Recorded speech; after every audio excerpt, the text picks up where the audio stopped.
unmuted in single frame. That means you're looking at me. I'm Jason, and you're at Campfire Quest. Welcome, welcome, welcome. It's Tuesday afternoon. We took a week off last week. It seems like we've forgotten how dungeons work and where dragons go. But we're going to do everything we can to remember how these dice-related games work. And when I say we, I'm not talking about the royal we, although I'm rather royal. I was talking about the people seated at the virtual table with me.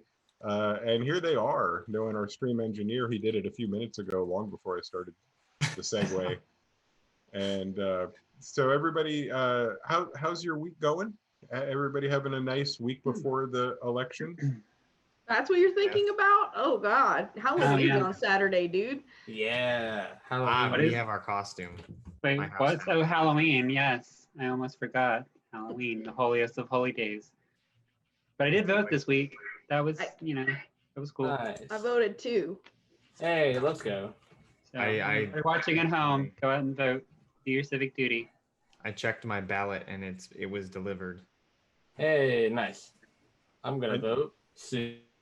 Yeah. I don't know about you guys. They were not playing around with the COVID precautions at my polling location. Yeah. I went to the Castleberry Library. They were doing a great job. Yeah. Yeah, I went to the library on Lee Road. Word. Well, Florida was the laughing stock of the nation and the world 20 years ago. 20 years ago when we had the Gore-Bush election. Glad to see that we're getting ourselves a little more put together. How about those hanging chads? Yeah, right. I remember the hanging chads. Now that was a month old. Yeah, chads aren't hanging anymore. Good Lord. I heard that Georgia, their early voting has gone up 100% from the 2016 election. Whoa. People are turning out, and it's great. Gotta vote. NPR is really informational. I don't know if you guys knew that. What? NP what? Never heard of it. Yeah, right? I just turned on my radio and the music wasn't playing and these people were talking and I was like, okay, is this the new radio show, I guess? Non-player robots? What? I don't understand. They kept talking and never once did they talk about Dungeons and Dragons. How weird. Not once. What's the point? Where's the Critical Role? Speaking of Critical Role, player from our Wednesday night campaign, Chris, at Schnitzel, if you want to look them up on Instagram, at Schnitzel_ if you'd like to look them up on Twitter, is a Critical Role artist, been known for a couple of years now, and been in the little slideshow that occurs at the break and at the beginning. Their art has been in there before, so they're already a recognized Critical Role artist. But then also a musical artist, a singer, wrote a song about Caleb Widogast. No. So good. They wrote a song about Jester. No, the song that she's sang. Which one?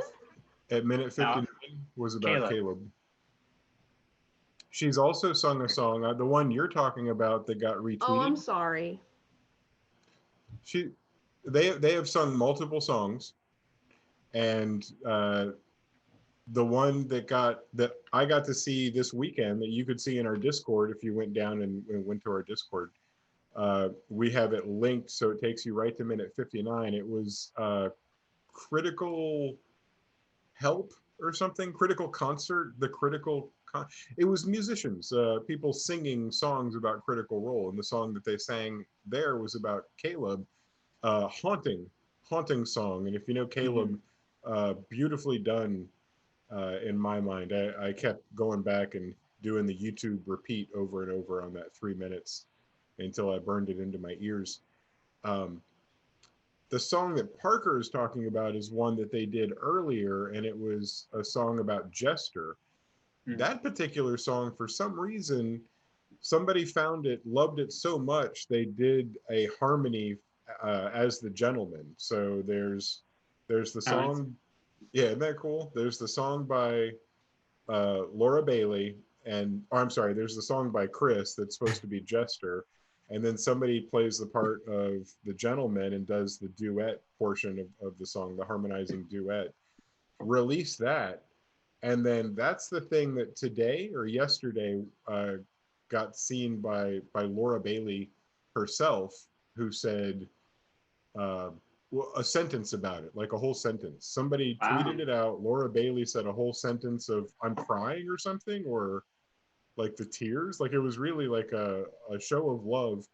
And then the man, my friend Travis Willingham, and when I say my friend, I just mean in the future tense.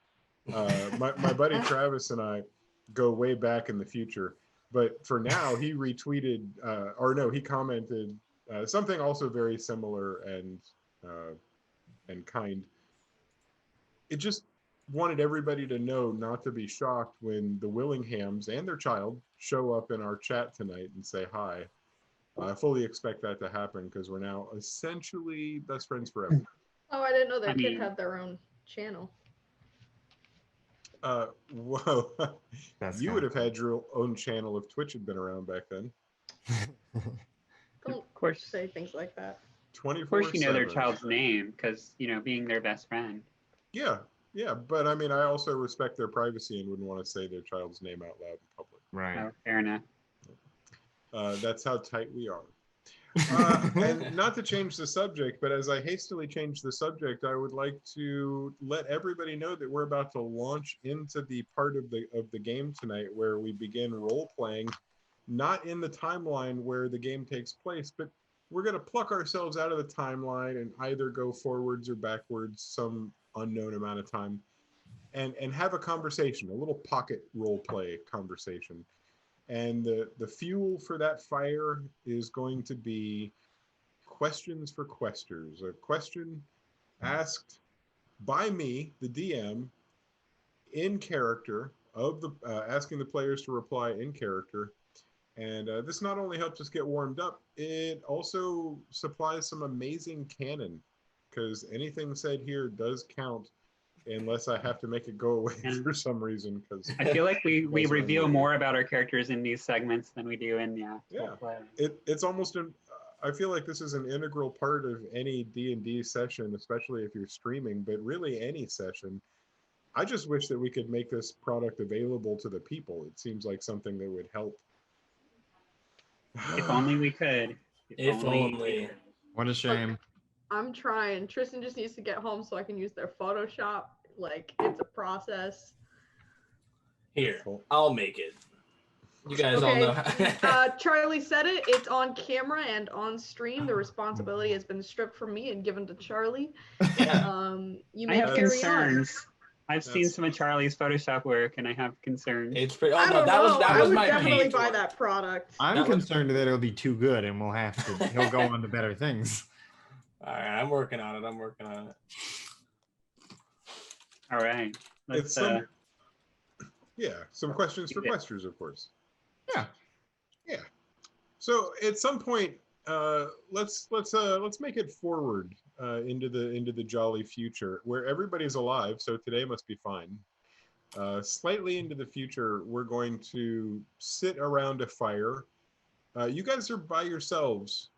Nala is not with you. She's gone to bed a little early.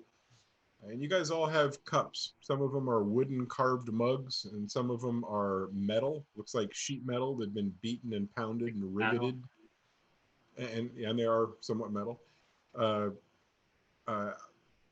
Frez has no, I'm sorry. It's not Frez at all. Frez has a small little glass tumbler that looks, with a handle on it, that looks like it's about the size of a jug in his hand.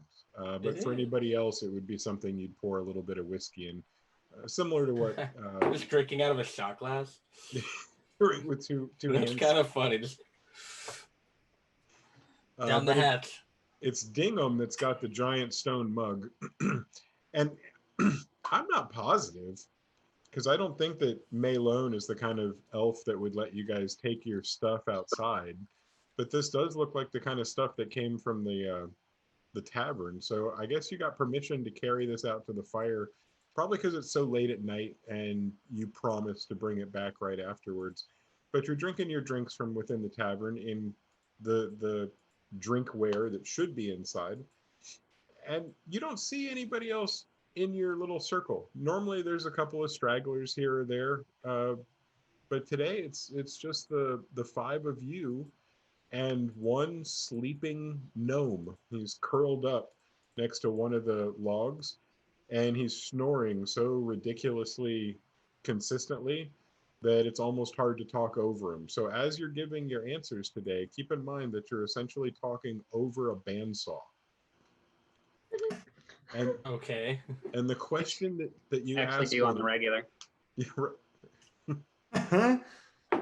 The question that gets asked, maybe you heard another group talking about it as you walked past them with your drinks towards the fire that you were going to sit next to, was in reference to a holiday that many of you celebrated, but it had different names depending on where you grew up. There were different fall festivals, usually involving foods that are harvested at a certain time, large gourds. I'm not going to say pumpkins necessarily, but the long and the short of it is that at most of these festivals, the people would dress up in various costumes. And the question that got asked is, what would you, if you never got a chance to do it, what would you dress up as in one of these fall holidays? Or if you actually got a chance to dress up as a kid because you had that kind of a life, what were some of the costumes that you dressed up as? Do you want us to roll initiative for this? Or? I'm going to let your own actual initiative drive today's question.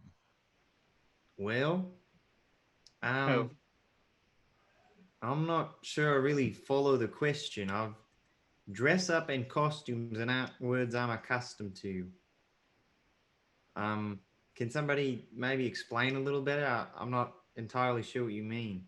I mean, did you ever celebrate Spooky Day? No, I've never heard of that. That's what we called it back in my my town. What about Frightening Friday? Ah. Right. No, but I have heard of that one. That's more down south, isn't it? No, I don't know. I never celebrated that one. I read it in a book somewhere. Oh. But yeah, like you dressed up like a goat or a dragon or It's to scare away all the demons that come in that particular day. Oh. Do you find goats scary? Well, I mean, the bigger ones, they're like twice my size. Oh, that's fair, I guess. Right? It's pretty terrifying. So, one time I had, I did once have ask the downstairs maid at the manor house to make me a mask like an owl bear, because they were always my favorite, because my grandfather invented them. Oh, that's pretty cool. I didn't know owl bears were invented. Yeah. Owl and a bear and it's complicated. That makes it's pretty sense. Complicated. Yeah, my dad never made anything. Well, I mean, he made a spider horse once. It was a nightmare. Yeah, that sounds not very appealing. Nightmare.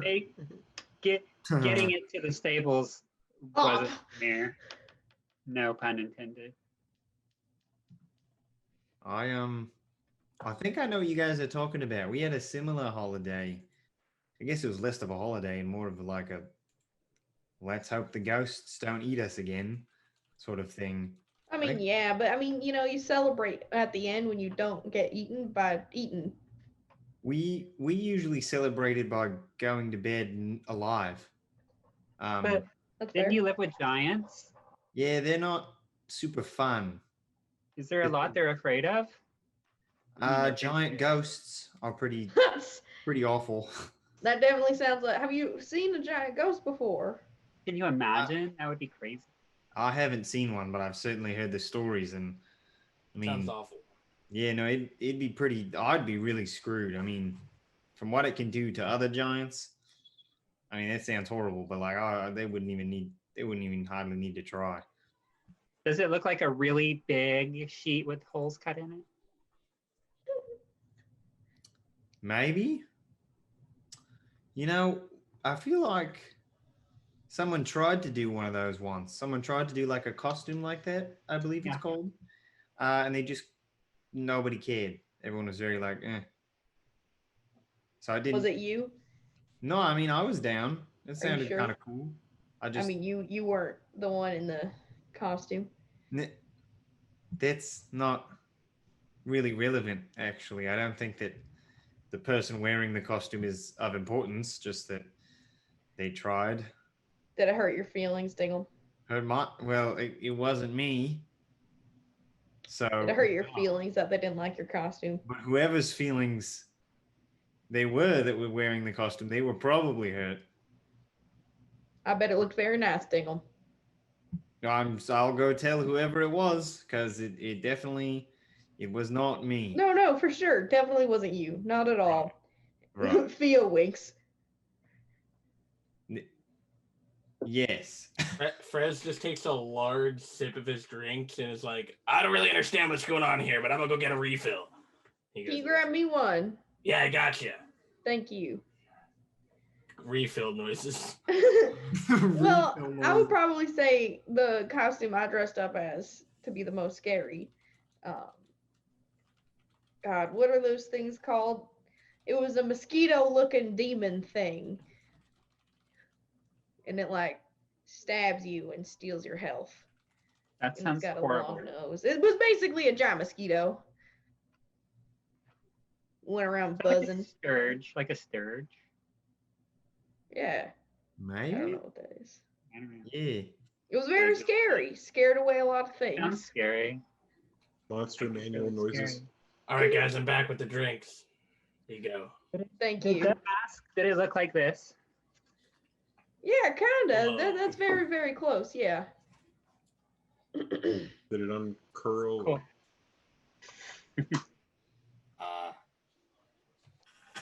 So I think everybody answered the question, and if you I didn't have stop not. me, oh my gosh. I'm trying to think.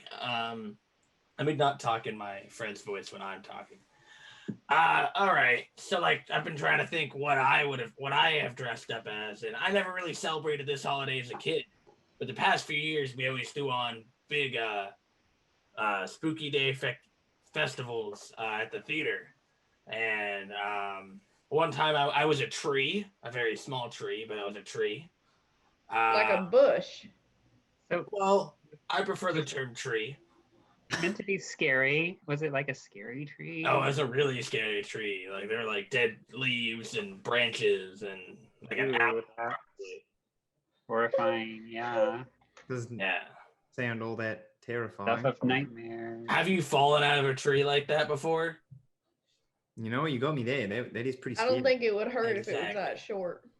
Okay, well, look, you got to think scale wise. Okay, you guys are much taller. Your tree would be much taller. If I fall out of, I don't know, man. Maybe in the future I'll go as like a bat, but like also a superhero. Maybe I'll go I'll throw a little bat. Like with a cape. I've always wanted to wear a cape. That is a great idea. It's a great opportunity. Nope, I think they so, get in too. the way. You think that, but they get in the way. I You found get in the Really? way. Would you call yourself like Goblin Bat? That's a good point. Bat Goblin. Yeah. I mean, you're trying to not be yourself. It's a costume, right? You're right. So, Right. bat person, Man bat. Boy. boy bat. Bat boy. You could. Ooh, I got it. You got it? Bat Aarakocra. That is that's a good that one. is great. Because no one will I'm writing that one down. I don't like. You're not an Aarakocra I'm not a and- bat either. or bat. I don't understand. Well, I'm sort of getting it now. That's the point of the costume, right? Like to do- Exactly. Yeah, different from what you originally are. Right. Okay. Well, I'm excited for maybe sometime in the future we can all dress up and go to one of those spooky day parties. That'd be fun. Hopefully, that will be a lot of fun. I think that's a good idea. You're a good idea. You certainly. Excuse, That doesn't even make any sense. I think it makes Maybe one loads of day you sense. could go to one of those amusement parks where they have spooky day traditions of making everything in the park seem spooky, Maybe That we would be could go awesome. unless they go out of Fantasy business. Universal. If only there were theme parks. If only there were. We could start one. Yo, Wasn't Frizzland! this a home campaign ideal once? That Every sounds campaign fantastic. devolves into let's start an amusement park. Yeah, we're like, let's start a business of some kind. All right. Anyone opposed to Frizzland? I figured you would be, but Yeah, I'm not. Maybe I not. think we're gonna have to workshop the name quite a bit. Nameless Daggerland. Daggerland. Daggerland. I It like sounds that. a little dangerous. Wait, guys, we're off topic. Aren't we in the middle of something? You're in the Kiska Valley. You could call it Kiskland. We Yes, could do that. land. Mysterious voice. Right. I had no idea that was the name of this area. You learn something new every day, I suppose. Just a wandering historian and geographer. Don't mind me. Just passing by. I'm gonna go to my safe plot-free zone now. Good Lord. I All right. don't have any plot tied to me. Last we met in this campaign, it was 14 days ago, and 14 days ago, our group was taking care of some business. They'd been fined a large amount of platinum, a devastating amount of platinum, in fact. So much so that had they not just made a ridiculous pile of platinum, also they would have been put in sad debt. But it all seems to have worked out nicely. Not only did they sweet talk with Theo's help, not only did they sweet talk one of the big bosses, the big boss, Yeah. they got their fine reduced quite a bit, and they got to keep a lot of the money that they earned on the ledger. That is in the ledger still, and you could withdraw it at any point, but currently it's ledger bound, and you still only have the coin that you had before if you're managing your inventory like that. Their fines are bullshit. Oh, I'm on your side with that. I'm sorry that had to happen. That was really, while it was happening, I was like, this is not fair. This stinks. Anyways. I was really disappointed that Theo rolled so well because I didn't want you to get off as easy as you did. Like, more penalties. I'm just amazing. You just want Chell to Which is burn really this place fun. to the ground, obviously. I know the triggers. I know where to poke. I was telling Shannon why I can't stand, like, this is fun. What we're doing is fun, but I love sitting at a table, and it's so much like poker. I love sitting at a table and bullying others. It's the same with poker. It's the same with this game. Just, burp, burp, burp. Oh, look, you fell down and lost all your treasure. Man. Speaking of which, I hope you have all your treasure on you because we're about to get started. And Yeah, let's do this. the thing that I need help with, can anybody remember specifically what our freeze frame was? Did we have a freeze frame ending or a something that we should be picking up from? Wasn't it us walking back to our tent or the tent? We just talked to the bird. The bird is the Birdman. word. The bird Harvey. became the word. So Karuk. his name is Karuk. Yeah, and then we were heading back to our tent after the meeting with the big boss man and the insurgent birdman. Weren't we going to talk about possible ways to? Burn this place to the ground. No, we were going to talk about what we were going to do next because I think we wanted to go to the Eric Cocker's place because didn't he invite us over there? And we were also going to talk about Oh, contracts. 100%. I had That those, is- I had that those is- visions. All that's on Shell's mind right now. I'm looking at my notes. Me too. Two things. Two things are on Shell's mind right now. One is upgrading our lodging so that she can take a bath. Two is meeting with that Eric Cocker so we can stick it to the man. Those both sound nice to me. I think I think Karuk told you to look for him. They're by Tower 4? You're in 6. 4, and I We're think 4, they're they're 6. okay. Yeah. 6, okay.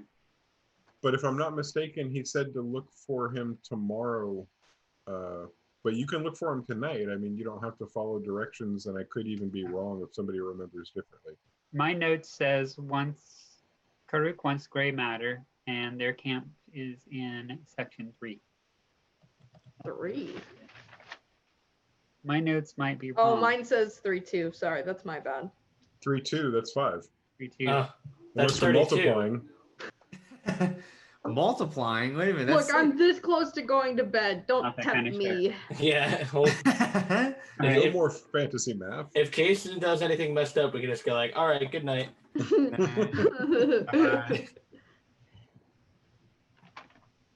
So, what's our first order of business? First of all, we need to kill something because your bloodlust is too high. Dell's got a lot of rage building up, and he's gonna get that out. Well, let me allow a couple of NPCs that were looking for you to wander in, and you can decide if you want to send them away or listen to what they have to say. Obviously, I want you to decide how your evening goes. I will say that Nala looks at all of you and says, guys, I'm just a young half-elf dragonborn with a draconic bloodline that is really tired. So I'm just going to lay down and fall asleep. And tomorrow, if you want to wake me up and we could like begin a day at that point, I need more than 8 hours of sleep. I need a good sleep. So don't even answer. I'm just, and she falls asleep immediately. It was really incredible. Wow, we're standing in the Wow. middle of the dirt walkway path. No, she was talking to you, but she must have been way ahead of you because she made it into the tent and fell asleep while you were so We far. just away. hear like a as soon How as she can you walks. do that? We just hear her like yelling to us as she goes to the tent. In my mind, you were walking toward the tent. Right. She's So, like walking faster than us. yeah, just is in no mood to keep up with you and is going to be asleep by the time you get there. Yeah. She falls asleep almost immediately. Let me roll. Oh yeah, stays asleep the whole time. Never wakes up. Wow. We roll for sleep. Yeah, she she rolled a nat 20 on sleep. I have been rolling ones for the last 3 weeks. She's actually going to be asleep for a week. It's a horrible thing to roll a 20 on sleep. Oh, but it would be so nice right now. Hey, The problem with rolling a 1 on sleep is you then have to roll a percentile die to see exactly what kind of hell you're in for. yeah. 2 levels of exhaustion. I've been getting some crazy. I've been rolling in the 80s, which are messed up dreams that will keep you up even if you, even when you try to go back to sleep. So That's my worst is where I wake up in the middle of Walmart without a mask and everybody's like a zombie, like touch you. Or you wake up in without a mask and everybody else has a mask on. So now you look like a fool. And they're all like, I haven't experienced that in my real life, so a dream hasn't been made out of it yet. I haven't But left my it's house to worth- wear a mask yet. for what it's worth, my experience, everyone's wearing masks to the stores nowadays. Well, you're in the good part of town. yeah, my experience is, Am I? 'Cause hey, how are you today? It's Covered like, in whatever you're breathing, champ. yeah, Thanks. I was doing good, and now I'm deceased. But so back to the game.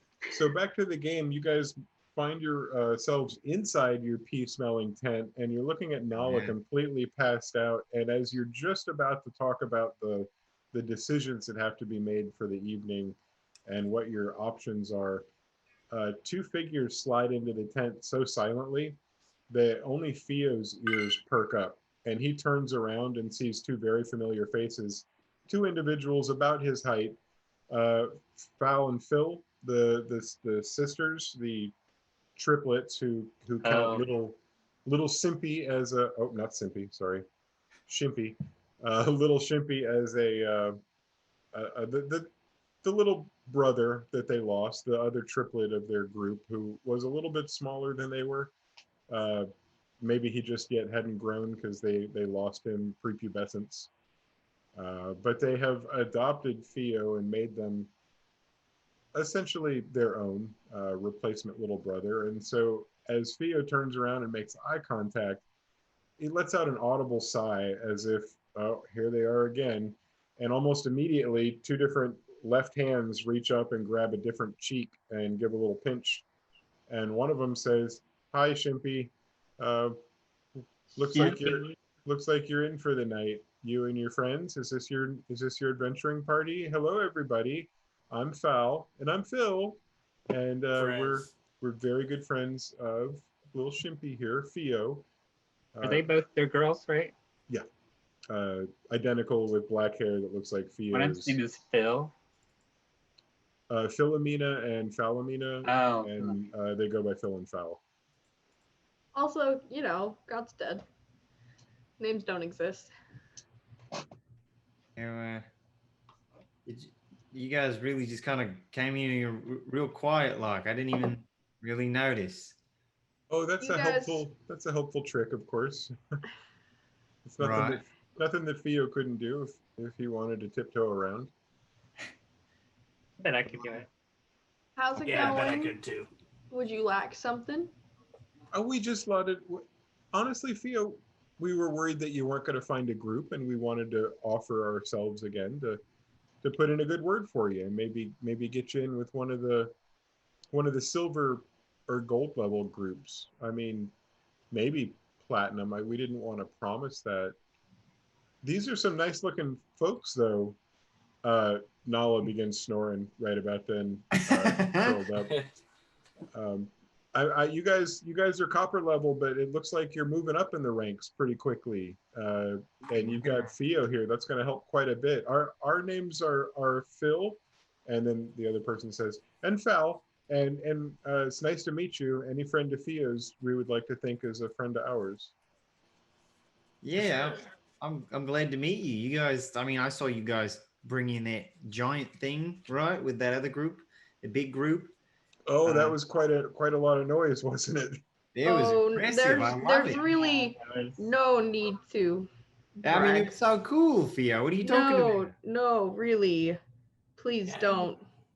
How hard was it to kill that thing, huh? Yeah, I agree. Ask that question. Theo glares. Well, it's nothing that any group adventuring party should go after.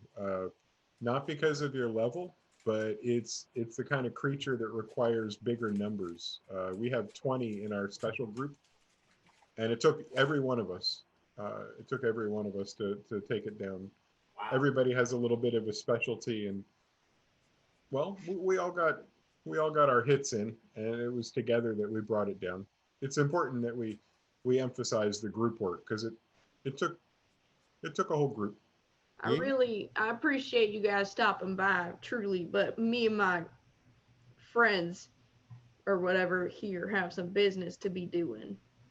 Well, Theo and Theo's friends, Nameless Daggers, we heard. It cost a couple coppers, but we got to find out a little bit more about you. We came by not just to check up, like we said, Theo, but we came to see if maybe we could get your help for the evening. We're not really in it for the coin, but there is a monetary reward. There are some adventurers that were coming in from Barthenston, and they seem to have not made it in yet. And they usually send our whole group out to try and, we came and helped you guys at one point, I recall. You were having spider troubles. That was You guys got caught by the spiders? I hated That's that. a little embarrassing. Look. It was the first time, all right? I'm not much of a fighter, I promise. To be fair, Theo, they were holding their own pretty well, but our superior numbers obviously made a big difference. Here's the thing. We had him well in hand. I mean, thanks for the, assist, I guess. Oh, sure. We didn't want you to have any undue injuries on your way into the monster's maw. It's good to show up uninjured, so you're ready to go the next day. You catch me slicing and dicing that one spider? That thing went down.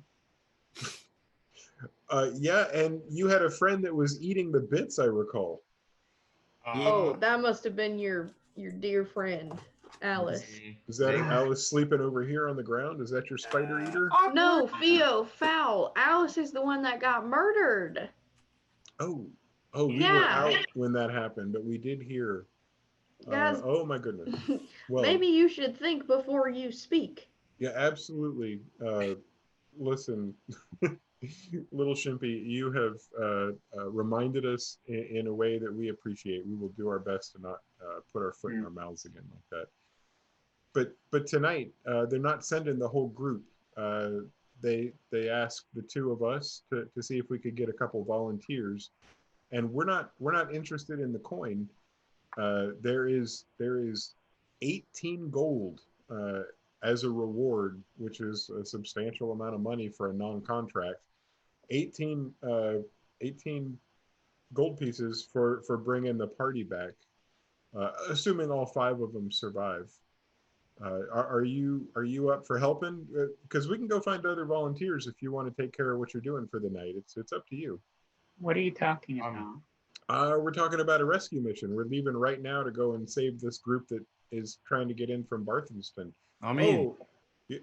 Okay. Well, we got one. I'm in too.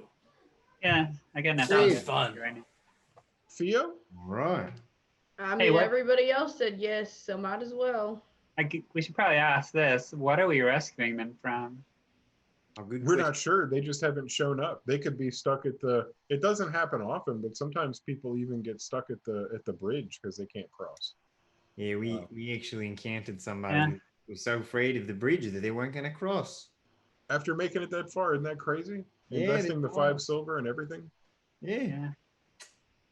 Yeah. On the other hand, we have had reports. This is our actual specific concern. It's not spiders and it's not the bridge. We're a little more concerned about we're going to call it a bear for now, but there seems to be something different about it. It seems to be a bear hybrid, kind of a cross between a bear and. This isn't like one of the normal monsters we see in Anvil Acres. This seems to be, it's new. It's entirely possible, and we even kind of know how the anviling happens.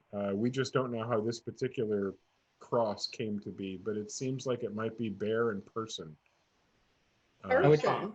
And we've seen a couple of these wandering in the woods.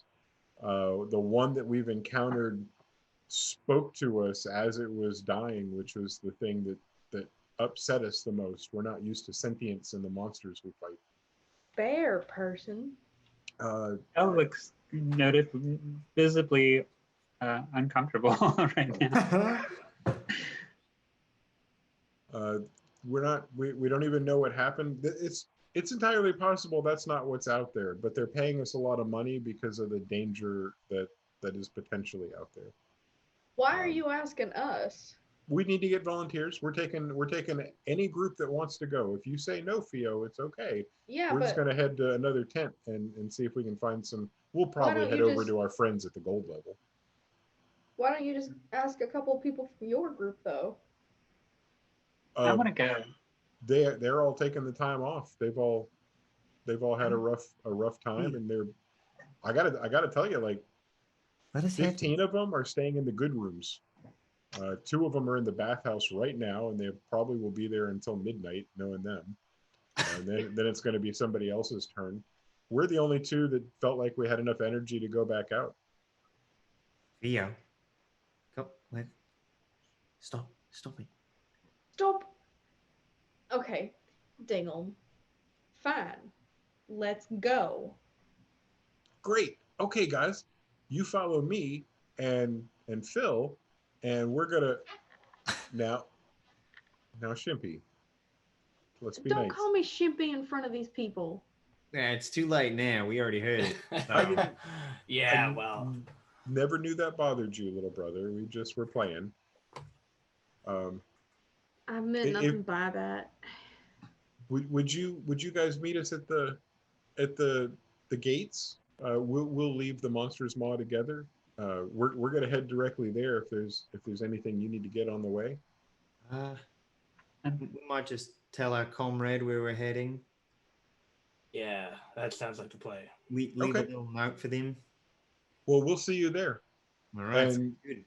before you can even answer, the tent flaps are flapping, and the people that were in front of you seem to be gone. And the five of you are in the room. One of you obviously curled up snoring, but the five of you are in the room together. Well, I say we leave a little note for Nola and then head to the gate. Yeah. What I'd do you say think, so, too. Shimpy? Chimpy. I think at that, Theo is gonna pull out a dagger and hold it up to Dingle's neck and say, "If you ever Whoa. call me Shimpy again, I will not hesitate." And then he puts it away. It got unfunny. You guys thought I was the loose cannon. Holy wow. Yeah, I might. I looked at Dingle. We have 2 loose cannons. I put my head in my hands. I'm liking this guy No. more and more by the minute. Well, I won't do that again. Let's go, I guess. Yeah. But listen, guys. I know I've been spoiling for a fight, but maybe we shouldn't be so quick to kill whatever these bears are. I think I'd agree with you. The fact that it could 'Cause- talk kind of means that it maybe it's a person. I mean, if they're attacking other people and they're attacking Well, us, I guess I'm that's- not saying if they're peaceful, then we should attack them. But if they're I'm- attacking us, we should Maybe defend they have ourselves. reason. What kind of reason? Seeing a random Yeah, person on the well, street. I don't know what's going on, but I'm just saying that not everybody who's part animal is. Do we know that they're actually attacking anybody, or did they just look like they're attacking somebody? We don't even know if they're involved. scary. They said they don't know what is holding them up. So let's just All right. Well, let's go to the Just- gate. I guess I'm ready to go. yeah. You guys walk with very little stopping you. There's nobody trying to slow you down. You have a brief conversation as you walk through the center of the monster's maw, down the main walkway between the set of stables and over the small little bridge that takes you up and over the sparkly creek. And as you approach the 2 watchtowers that make up the gate, you see Phil and Fowl talking close to one another, almost nose to nose or forehead to forehead. But one of them, you can't tell which, hears you approach, angles the head, makes eye contact, and the 2 of them turn to face you as you approach. And as you make it, you see the 2 of them walk up and greet you, and then Fowl, you're guessing Fowl, turns around and walks up to the guard tower where you see Herman Trout, the person you met earlier, the gnome you met, I'm sorry, the dwarf that you met earlier. You're pretty sure he had blue eyes before, but these seem, you're now seeing green eyes, so it must be green eyes that you see. And she walks up to him and says, we're going out. No charge on this one. And he looks at the 2 of them and goes, "Of course not, ladies. You got these guys with you, and have a good fight. Thanks for all that you do." There's some legitimate respect being paid to the 2 of them, as if they stand out in a crowd and people know who they are. He looks at the 2 of you. I'm sorry. He looks at the 4 of you, and you don't get that same feeling of glowing respect, but he does recognize that you're with those 2 people. So it's not the normal disdain that you get from Herman. As you pass through the gate, let's do a perception roll just so we can see who gets the big number. Yay. Come on. I got a natural 20. Natural Oh, 20. 24. Would've Yeah. been- Wow. my total would be 22, so a little lower, but still. I got a 4. I got a 7. Yeah, baby. Yeah. Wah, wah. This is Theo's first time outside of the walls in a long time. And you're +4. Yeah. Okay. Both of you are very successful instantly. And the success is that you turn around and you see in the guard tower going in, you see Herman Trout. But you can also see Herman Trout on the other side of the gate, standing by the other guard tower. What the crap? The one that you saw a minute ago is facing in where he was when you saw him and he was talking to Fal and Phil. But now you're seeing a second Herman Trout at the entrance where you'd meet somebody walking into the monster's maw. What is?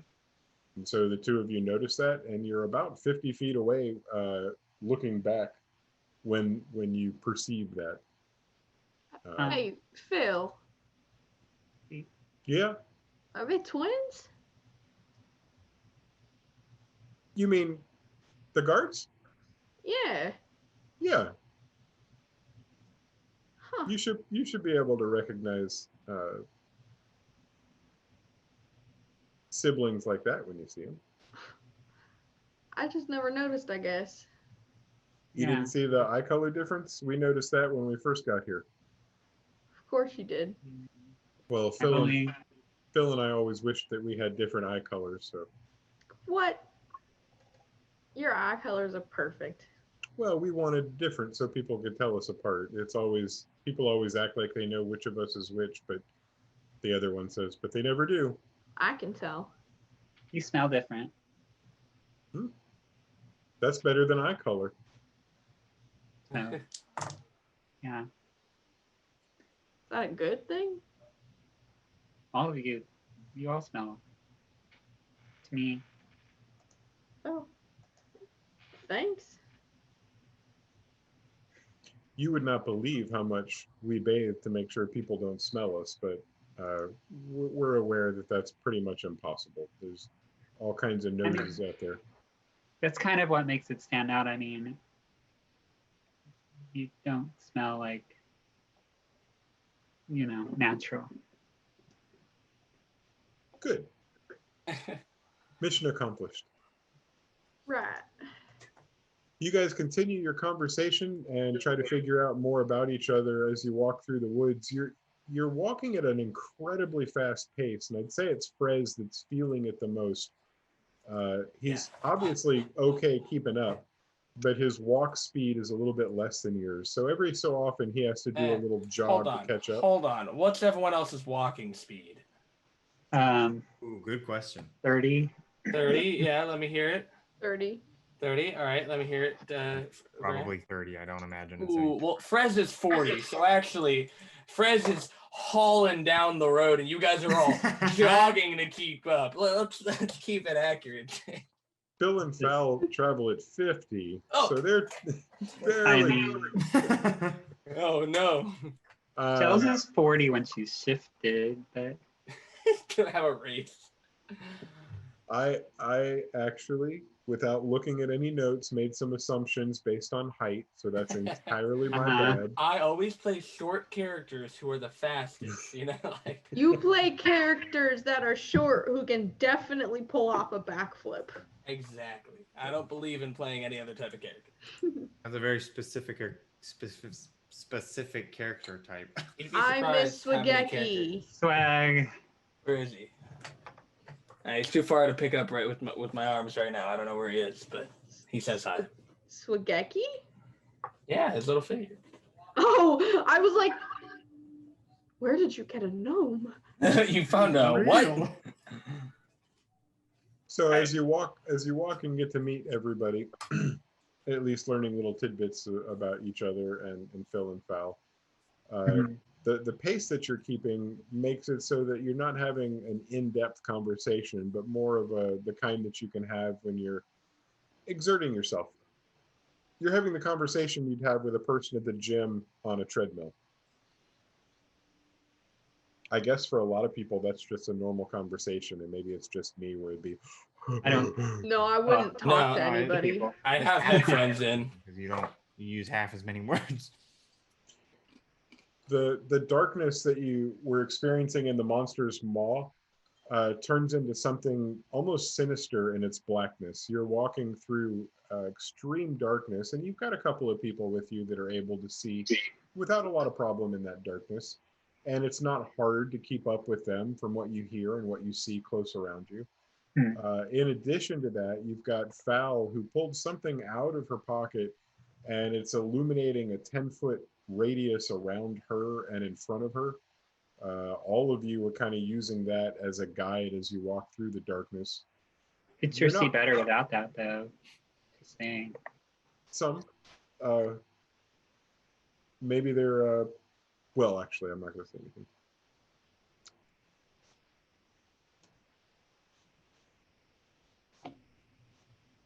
Mostly because that would be really cool. Now I wish I'd thought of that. The first thing that you come to is the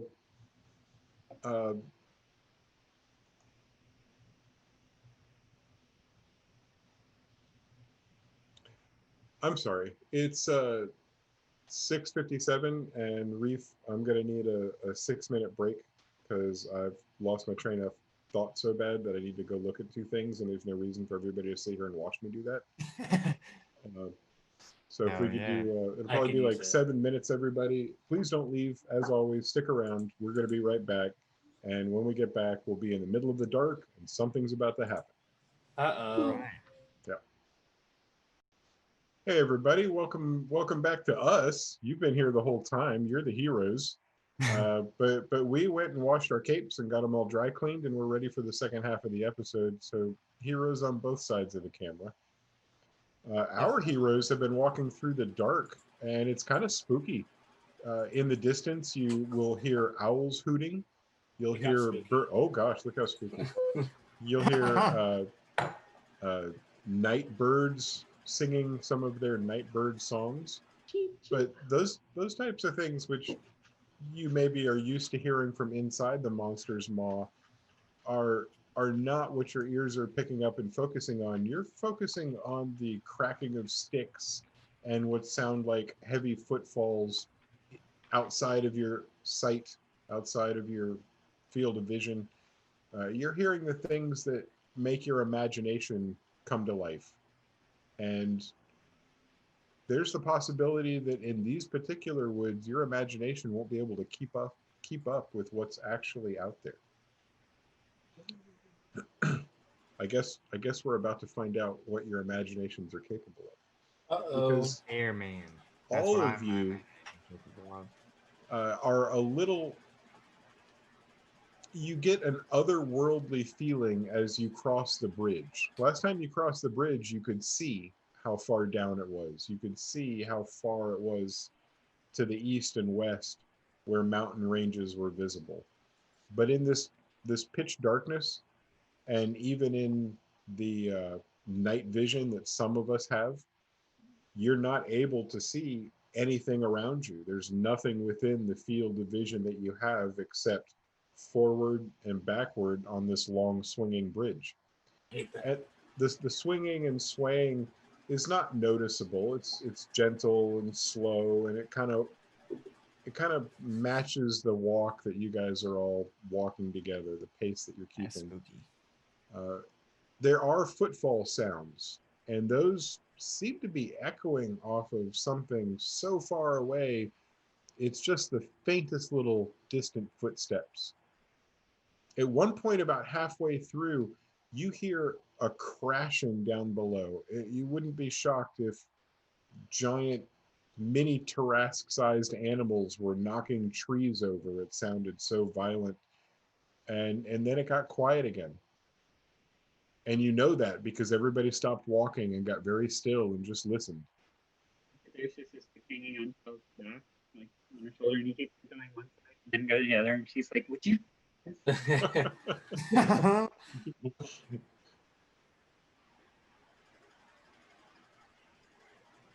And then the bridge kind of moves a little bit right and left as Macadocious does his swinging and swaying to look over the edge. When that happens, Fred goes, quit it, I'm scared. Which echoes out over the forest.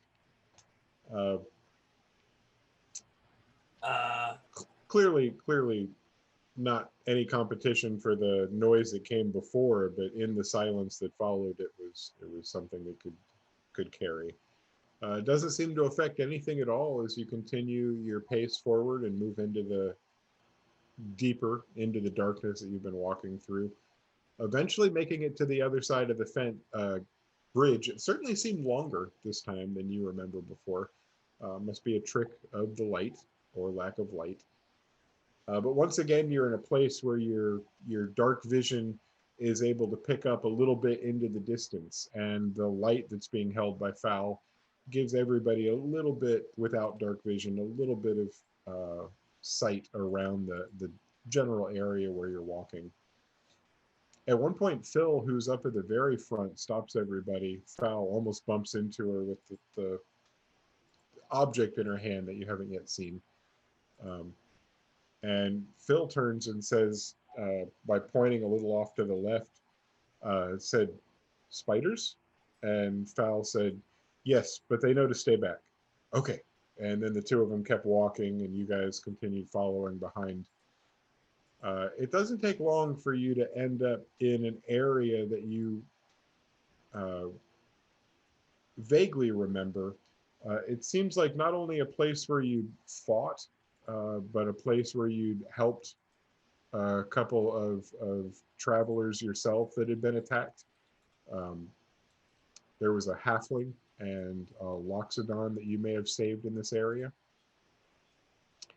You also walk a little bit further after having a discussion about that, and you arrive at a very large stone. Well, I'm going to call it a skull. The best way to describe the shape of it is the shape of a skull. And just like the last time that you saw it, it has two candles in the eye sockets, and the light from those glows, not in a bright beaming fashion, but flickering and illuminating the inside of what would be sockets. And it's here that in the underbrush around you, you begin to hear the sounds that you heard the last time you were here. It sounds like a scurrying, and then the scurrying multiplies, so it sounds like a little mini stampede. And all around you, the leaves are rustling, and Phil and Fowl hardly react to this, and the rest of you are maybe a little taken aback, not exactly sure what to do. But it's Fowl that steps forward and holds the light out in front of her face and says, "It's me, little friends, show yourselves." And the walkway where you'd been walking is suddenly flooded with little people that appear maybe 2 or 3 inches tall. And in the darkness, and even in the light of Fowl's illuminated object, you're positive that you see wings. And as you lean closer and take a closer look, you see that, yes, indeed, they all seem to have wings that are bent and cracked. They're not pretty and flat like you'd expect on a butterfly, maybe. Wrinkled, maybe yet to be flattened. You don't know how wings on critters work, but you can tell that these are some odd-looking wings. The proportions on the bodies are the same proportions that you'd see on most humans. The limbs seem to be proportional. The head seems to be proportional. The only thing is the size is way off, and the wings seem to be completely out of place.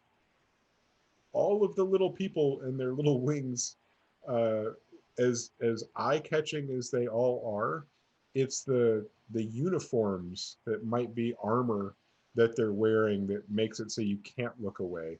The light that Fowl is holding up is reflecting off what seems to be fish scales almost. There's a purple turquoise reflection coming off of their, well, it's head to toe, or neckline down to ankle and out to the wrists, a scale mail that covers their bodies. It almost, at first, seemed as if it was something that was growing on them, like it was their skin.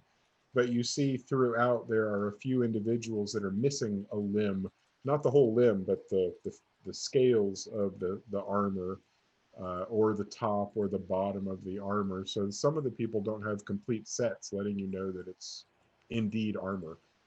All of this observation goes through your brain in about 30 seconds. And it's in that 30 seconds that all of the movement comes to a stop. And you would say, if you were taking a quick guess, there might be 300 of these little people. And the one that is closest to Fowl, and she leans down and gets a better look at his face. The one that's closest to Fowl looks up and says, in what sounds like the voice of a full-size person, "Philomena, you're here without your friends. It's just you and Phil. What's happening?" The loud, booming voice is, in some way, I mean, it clearly doesn't fit with such a small creature, but the thing that makes that evident is the murmuring that occurs from all of the other creatures around you comes in a little small murmur sound. It's like the murmuring of the correct size creature. It was only his voice that boomed like a full-size person. The murmuring continues until Phil says, we're here to save some more lost ones. We just assumed that they were being held by something or stuck at the bridge, but we didn't find them there. What can you tell us, Tav? And the little short guy who's standing and looking up at her says, "Well, if there's lost ones, they haven't even made it this far yet. That's not a good sign. You're sure they entered the woods in the first place?" Fowl is the one that answers this time, and she says, "Yeah, we got observation. They walked into the woods, and that was the last they've seen. They're the only group that hasn't arrived, and we've backtracked the entire way. So I guess it must be in this last little section we have here." The person in front of her says, I'm gonna be honest. We've had some problems in that area. We've lost a couple of our friends, and if you're out that way, I'm gonna ask you to be extra careful. This is gonna sound like it doesn't make a lot of sense, but you know how the woods work here. We've never had a problem with a plant coming to life before, but you know the ferns that grow down by the lake. They seem to have, well, they seem to have learned to walk. Some of them. A walk? Yeah. We had to cut 2 of our friends out, and a few didn't even make it. They got strangled. But we were able to cut a few of the other ones out, and we're small, so we don't really expect this to be a problem. But it was back this way, the way you're headed. If you're going to head that way, we're going to take our shortcut and see if we can maybe help in some way. Philomena and Fowl talk for just a second and say, "Taz, I tell you that we appreciate your help. We just want to make sure that you guys stay safe." And she flicks him a giant coin. I'm sorry, it's a regular sized coin, but for Taz, it's giant. And it lands right in front of him, and he doesn't try to catch it because it's about half his body size. But he does pick it up, and he sticks it under his arm, and when it goes under his arm, it seems to disappear. And he says, that's awful good of you. We're going to eat for a while on that. Be safe and well." And all around you, the ground begins to move again. And after just a minute of motion, you end up in a completely empty clearing again, just as it had been before they showed up. What was that?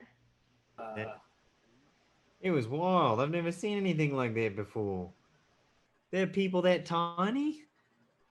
It's kind of like probably how you look to your family, huh? I mean, I guess so. I never understood. You didn't meet them coming in? Most people encounter them. I mean, we didn't meet them. They kind of scared the hell out of us, if I'm being honest. Yeah, I didn't know they were little people. I thought they were like spiders or plants or something. Well, most adventurers step off the trail and try to figure out what the noise is. I guess you guys just booked it through there. Nah. We had just We fought used- a bunch of spiders, so we were kind of getting I guess. out of here, honestly. Well, there's no right way to get to the monster's maw, and you guys made it. So And I mean, We did pretty good. there's plants. Inferno? That are that's moving. new. That's new for me. We've certainly seen a lot of crazy stuff here, but I have not yet seen plants.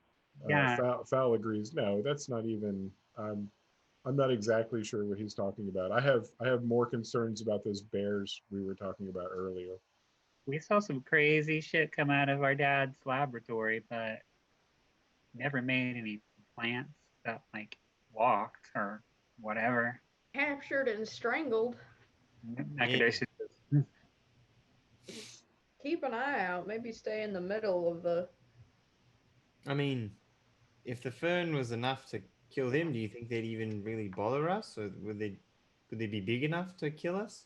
That I don't know, sounds. but you want to get stuck inside of a fern? I mean, if it's small enough, I don't imagine we'll get stuck. We just kind of yank your leg and it'll give way. You should never underestimate a plant, Mr. Dingham. I'm not underestimating. It's a fern. I feel like they're the most underestimatable plant out there. Who says it's a fern if it's moving? A moving fern.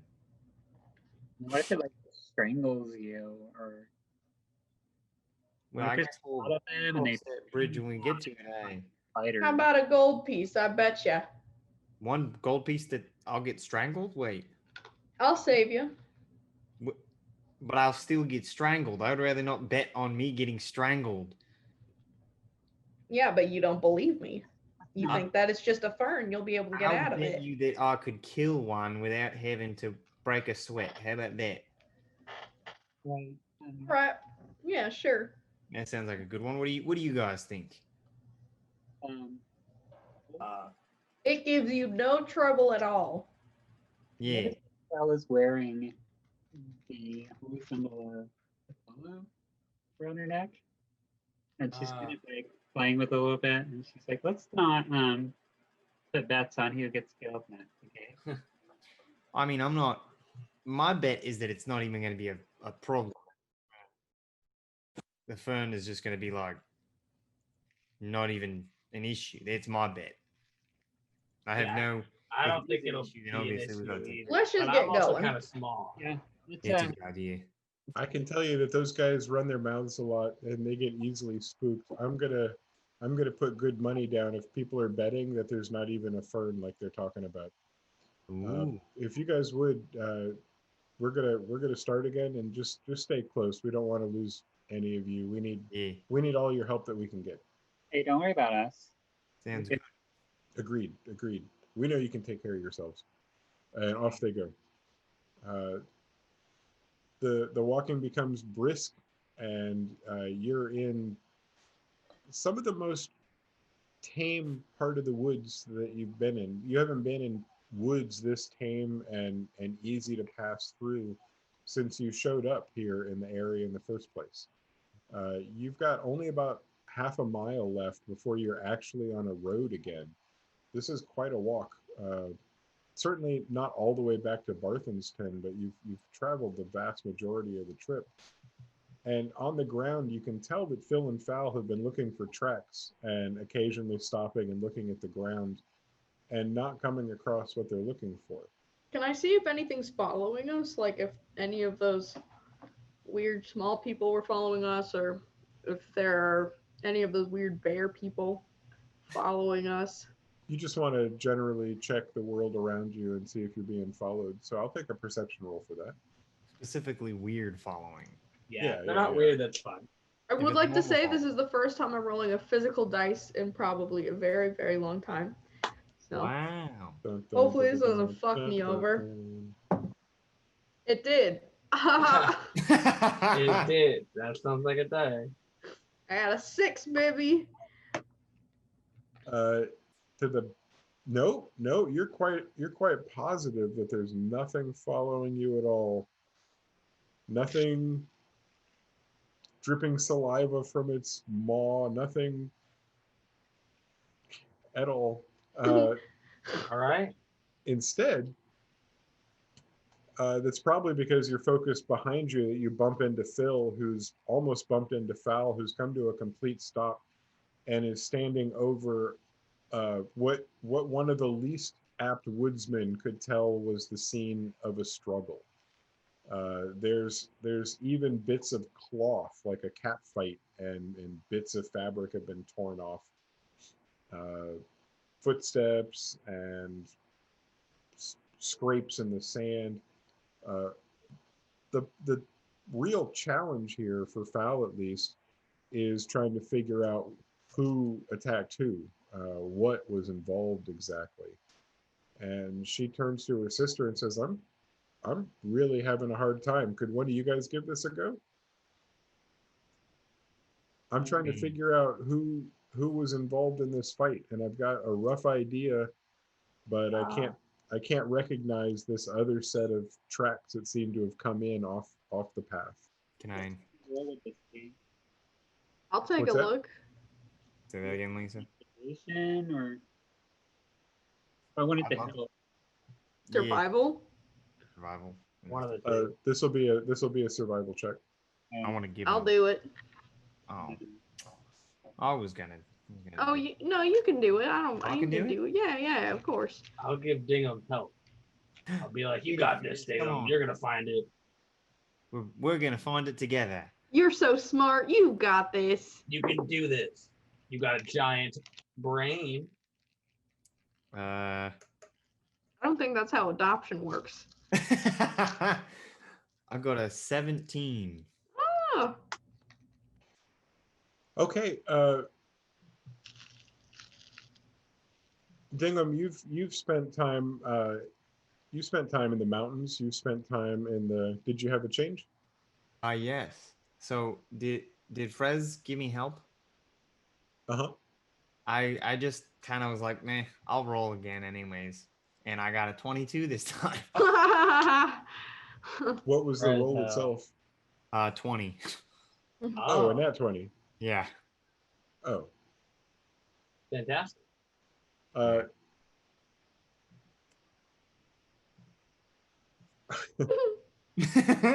Dingham, you see what is clearly a set of bear tracks that are larger than you're accustomed to seeing.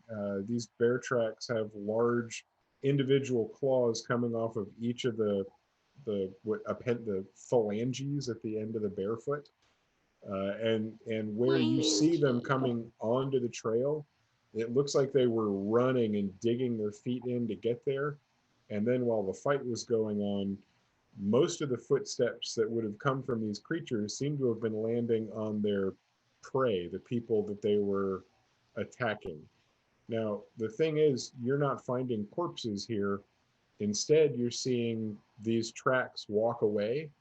And based on what you're seeing, they're a little bit heavier, a little bit more as if they're carrying a load.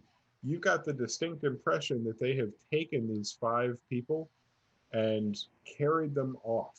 And finally, with a nat 20, you've isolated that there are 3 of these creatures. what And the fuck? you could be wrong because nobody's right all the time, but you've got a very good feeling that there are 3 of these creatures. And this isn't a barefoot like you're used to seeing. Right. The difference is everything's the same. It's a little larger, it's a little longer, and it's a little more, it has some of the characteristics of a human footprint, but not enough to make you say that's anything human. Just oddly bear-shaped. Perfect. Well, this is a little interesting. I'm pretty sure there are 3 of these creatures, and Okay. it looks like a bear. A But- bear. Yeah, but like way bigger, or at least a little bigger, and the claws are for sure they're much longer. Can you tell if the people we're looking for are dead? Could I tell that, or was it just that they just aren't here? Even with your amazing survival check, the best you could tell is they were carried away. You didn't have I'll tell you what you did notice. There were not quarts of blood on the ground. Right. You can Well- snap a neck and keep all the juices inside, so you could still be dead, but you didn't see the telltale signs of limbs coming off. It doesn't look like. I mean, they definitely could be dead, but there's nothing There's no real indication. It looks like they might have been dragged away. Hmm. They could still be alive, but I don't know. With these creatures, who knows? You said bigger than a bear. Do you think it was a bugbear? Aren't those like bears but bigger? I don't know. I don't think I know much about them. I don't mean, think I do either. I read them in a book once, but I don't read that many books. Gotcha. Then About them, but I think they're like hobgoblins, but bigger. What if an owlbear? What if it's an owlbear? well, what if Your it's, my friend's appreciate- grandpa invented them. Yeah. what if it's one of those things that they were discussing earlier? The part bear, people? part man. I mean, I'm probably part bear. Probably. I'm not. That's maybe you'll be able to speak to them. I don't know. I don't think that's how that works. Oh, well, then maybe just be on the lookout for someone that looks partially like a bear. Well, I mean, can you tell which way they went, Mr. Dingle? Yeah, they went this way. That way? All right. Gingham points into the distance, and it's not down the trail where you'd come from. It seems to angle off and go a different direction into the woods. As Phil and Fowl look in that direction and confer with each other, they then announce to all of you, it looks like they're headed into Anvil Acres. It's quite a walk. It's probably about 4 or 5 miles. That's not the best news. We haven't been in there, have we? Isn't that what we- I'm not sure where you guys have fought. Have you fought any creatures that were That's where we fought the seem gator to be bison. made up of two? Oh, if you fought gator bison, then you've been Gator near Anvil Acres at least. It's a general area. It doesn't really have boundaries. Okay. My fear is that they're going directly to the anvil itself. Uh-oh. The big pit? Yeah, that Why would seems they to go be. there? This is brand new, and I thought I heard all the secrets of this place. I've never heard of adventurers being taken and dragged to the anvil. Is pretty strange. Guys, We better get there fast. we offered to pay you. We've come and we found evidence that the group has been taken prisoner or killed. That usually ends our search and rescue. We normally don't go and try to save people from monsters in the middle of the night walking through the woods. But we'll go if you want to. If you're not opposed to it, I mean, it was my understanding that we were supposed to find them at least. Like, we don't even know if they're dead. We should probably save them. Well, the kind of contracts that we have for this kind of a deal, we're just supposed to maintain the safety of the trail between here and there, and they've been dragged off of it. Well, if these creatures are powerful enough to just drag an entire party away, then they might do it again. This might not be a one-time thing. They might do it to us. It's kind of my fear. Well, then we should go get rid of them. Make sure that the trail is safe. I don't want to badmouth you good people because Theo chose you well. You're good people, but we usually run with a group of 18 other of the most elite fighters, and I'm suddenly feeling uncomfortable about this. But if you guys are feeling up to it, Fal and I are willing to give it a go with you. But this does seem very dangerous. I mean, it's just like old times, isn't it? Come on, Phil. Come on, Fall. We can do this together. I'm into it. Well, hell, I mean, now I got it, right? I just don't want to be the next team to get taken away by these stupid bear. Come on, we got Phil and Foul. They're gonna keep us protected. Phil, Foul, Theo, and Froze. Phil, Foul, Theo, and Frez. And Chell. And And Chell and Dingom Dingom. Nala. I kind of wish I was born with an F name now. Dingom. Phil and Foul, Philomena and Falomena head into the woods, and you follow a bright light bobbing not on a trail, not on a well-worn path, but through the woods themselves. Falomena is really good at following a trail, and it was Dingham who was able to really read the tracks and really tell what happened. Falomena has incredibly good eyes and did need the help in that instance, but generally can hold her own when it comes to tracking. And these creatures seem to be leaving signs up saying, "This way," just with all the stomped branches and the broken limbs and the footprints through the mud. The trail is easy to follow, and I'll go ahead and ask for a... You know what? I like, for this one, I would just like an investigation roll from everybody, and we're investigating with our ears listening forward. Investigation. Usually, but I'm changing it up for the fun of the way that I'm picturing it in my head. 17. 15. And that tells Macadocious that she's like, hey, maybe see something from the sky. And he flies. I got another 4. Yeah. You're Hell doing great. Friends Doing- walk through a tree. Yeah, it's not over here. Woo! And Great. Chell, what'd you roll for yourself, by yourself? 16. And then how did Mac do? I don't know. How do I do here? Let's see.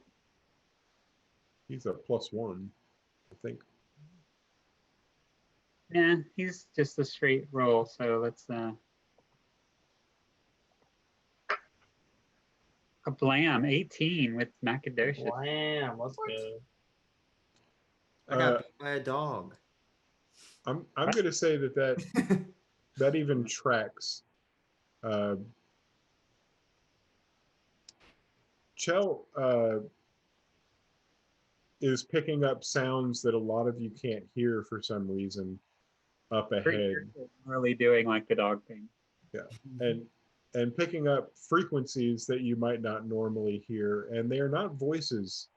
There's no spoken murmur, there's no rumble of vocal cords being engaged. Instead, there's like almost a whistling sound, little clicking with a little whistle, a little more clicking, and it sounds like it's coming from in front of you, directly the direction you're going. And that's what Chell is trying to, going from ear to ear and trying to hone in on exactly where. And that's when Mac, from up above, and Mac is just using his ears too, even if he's got some vision. There's nothing to be seen, it seems, but there's definitely something to be heard. And whatever's being heard is down in a clearing about 100 yards in front of you. And Chell's got a good angle on this, has a good idea of where, based on the triangulation that she's able to benefit from this.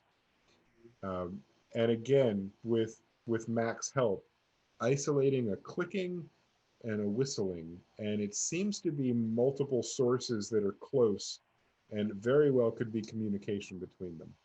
She kind of looks up into the night sky and kind of says, almost to herself, "Yeah, I hear it too." So, like anybody looking on would just be like, "Is she talking to herself?" But Macadocious is close enough. She's like,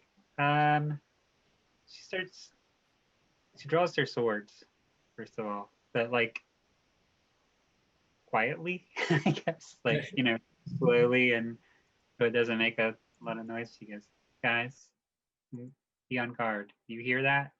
Well, I pull out my No. staff. I whisper Billabong. Oh, Yes. Can I ready a sacred flame in case I see anything that might be dangerous to me or my party? yeah, that seems, we're not in combat yet. It seems like something you would do, so that's not going to cost your action. It's going to, you're holding Sacred Flame or igniting Sacred Flame? Holding it. I want to hold it in case, like, I see something charging at my party or something. Like something coming at us with malintent. Yeah, we'll do that this time. It the only tricky part is that we're not in any kind of a combat setting yet. It's just that you're preparing for it, which you should be, based on what you're hearing. And yet nothing seems to be changing as far as the noise, the distance, or what's happening. So you are holding that, and Billabong has been spoken. There's a floating sword. We've got the blender ready to blend. What would you as a group like to do? Because we're not in a combat setting yet, so it's still open to group decisions. Yeah. Um, Oh, Phil and Fal are saying nothing, and they're both just kind of looking at Shell. Dylan? I would tell, like, if it looks like nobody else hears what we were hearing, Shell's gonna kind of tell them, like, their sounds, like these sounds are kind of clicking, whistling, weird. I don't know. Maybe things are talking to each other. I don't know. That's And not then, preferable. no, I don't like it. And she kind of looks up again into the sky and is just like, "You see anything, kid?" The Macadocious. And I don't know. I kind of want him to fly ahead, but I don't want him to get too. I don't want him to be out of range of communication, which is like 100 feet. I don't know if he would see anything at that, that close to us. Well, based on the triangulation with his help, you've isolated that they're about 100 feet in front of you. You've got a clearing about 100 feet in front of you, and you're not aware that there's a clearing other than it sounds like there's a clearing, because the way the sounds are, they're not being blocked between you and what you're hearing as much. The sounds themselves, as you're sitting here and listening and explaining, Phil and Fal were listening to you intently, and Fal said, "Yeah, we assumed that you were the one to be able to hear if anybody was going to hear anything." And that, Chell, is when you notice that the sounds stop and instead are replaced with the sound of footsteps, heavy footfalls, but instead of going toward you, they seem to be stomping away from you. And it started at that clearing, and it now seems as if the things you were tracking and approached have begun their move again towards the anvil in the same direction you've been traveling. Moving on. You're following? Are we following? Yeah, gotta follow that sound, Makes sense baby. to me. Okay. I mean, can we see? Are there tracks on the ground? If they're that close, could we follow it to the point of them turning around? Because we're just trying to find the people, aren't we? I say to the group, we're just trying to find the people, aren't we? Not necessarily fight these things. Maybe they put them down. Yes, but maybe they took them with them. I don't know. You guys Right. have been moving, and so it didn't take long for you to travel 100 feet, and you're now in the clearing where it's clear to see that some things had stopped. Instead of footsteps moving forward, there's now some scratching, and different angles were taken with the feet. There are no hostages. There are no bodies, no people, no clues. but the footsteps seem to be as encumbered as they have been with weight. They are pushed down as much as they had been, as much as Dingham originally noticed. So you get the feeling, you get the sense that these are still the exact same things you've been following. You just got real close to them, and they're moving again now, and you stopped briefly here to check that out. Phil and Fowl stopped, but you guys have the ability to continue following these creatures, and you do. And for this reason, I'm going to have all of you roll a stealth roll for me. Mac gets his own stealth roll, and Frez. Can I do an action before? Because Frez kind of knows this is a stealth mission going on, and he has something he's been wanting to try. Absolutely. So I'm gonna cast Pass Without a Trace. Nice. And our whole team gets a +10 bonus to stealth, and can't be tracked except by, or it can't even be. Let me make sure that could be worded either way. Can't be tracked except by magical means. That's good. With that, I got a 16. Oh my gosh. Nice. With that, I got a 30. Yeah, with that I got a 31. Hell yeah. Yeah.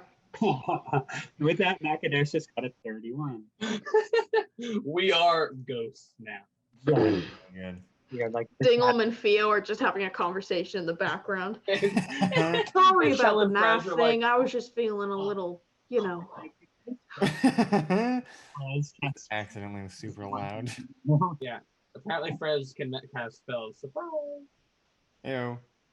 Phil and Fowl rolled 27, so you are a quiet group, and you're able to follow. You're able to follow so stealthily that you can hear your prey in front of you. You never quite catch up to it, and I wouldn't say that you ever are racing to catch them, but you're able to follow them not only based on the evidence they leave on the ground, but the evidence of the movement in front of you, the auditory evidence. You keep this up for maybe 30 minutes, which is a long time if you can imagine chasing something scary through the dark woods and not ever quite being able to tell what it is. For a little bit, you start to feel like you lost them. And Fowl turns to you, and maybe she's talking to Phil, or maybe she's talking to the rest of you, but says, "It's up ahead. We're really close to the anvil." Man. The noises that you've heard ahead, they're not. Chell has been the point on this. The noises that you've heard ahead have not been consistent more recently.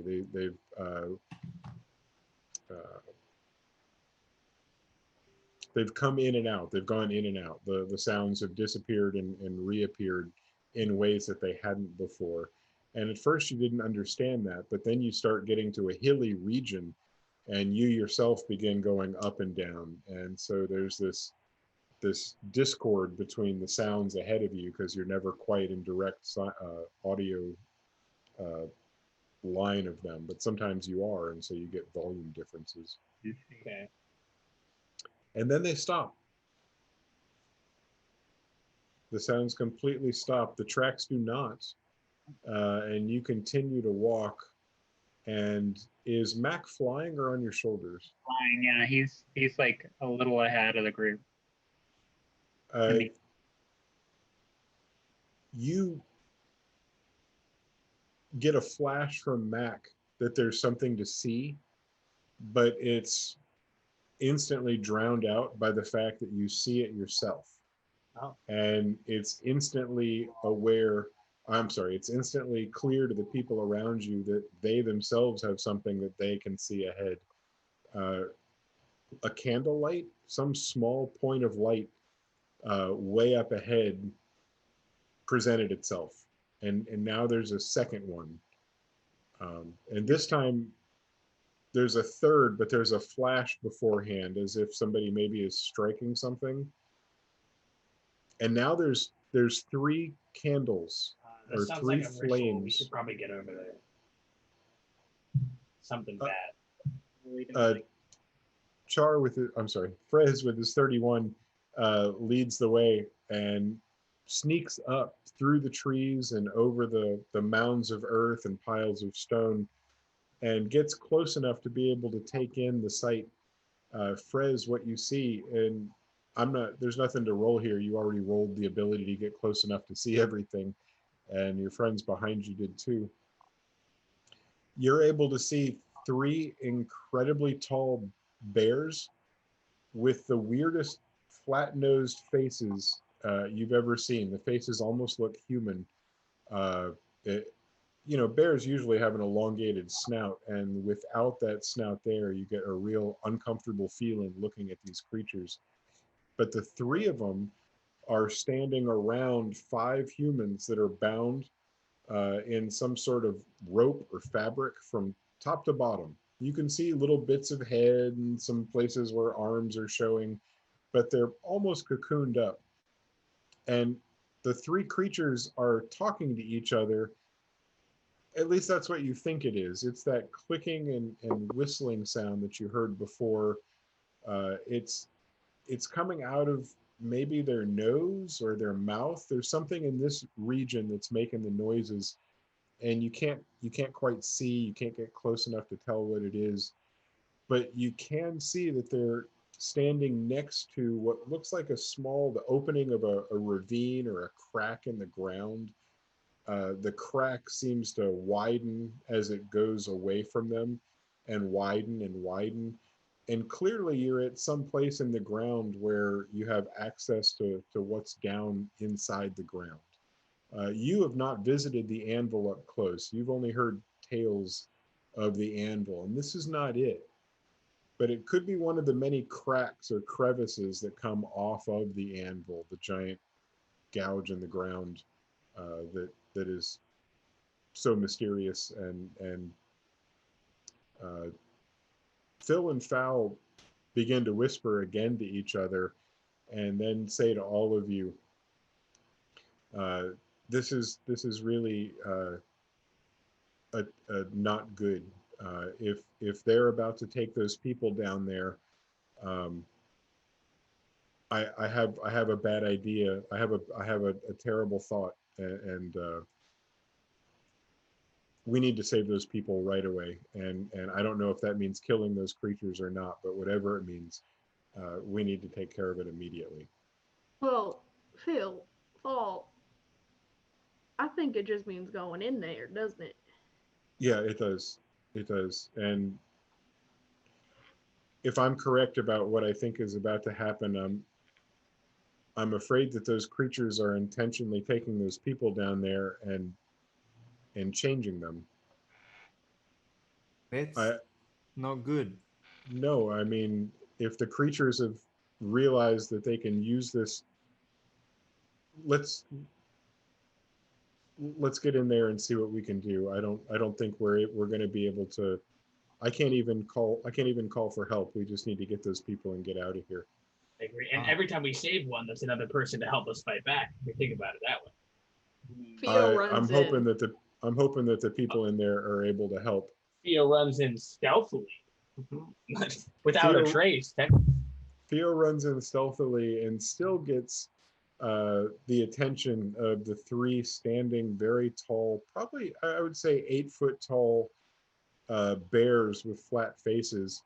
And all Howdy. three of them look at you, Theo. And Theo, you're close enough now and in enough light to be able to see that right here where their mouths are, they seem to have grasshopper mandibles. And when they see you, they open up and they hiss. And we're going to stop right there with these 3 people bears that seem to have insect mandibles that are hissing at you. Gross. And when we return next Tuesday, we'll allow the gang to fight these creatures. It's going to be super fun. I can't wait to see you do that, because these are nightmares. They sound fucking terrifying, so that's exciting. I'm glad that they're my worst nightmare. So, did we have anyone planned for the raid today? Because a friend of mine named Jacob is streaming Pokemon. Let's do it. All right. I will send his Discord name is Kohani, and I will send it to you, Reef.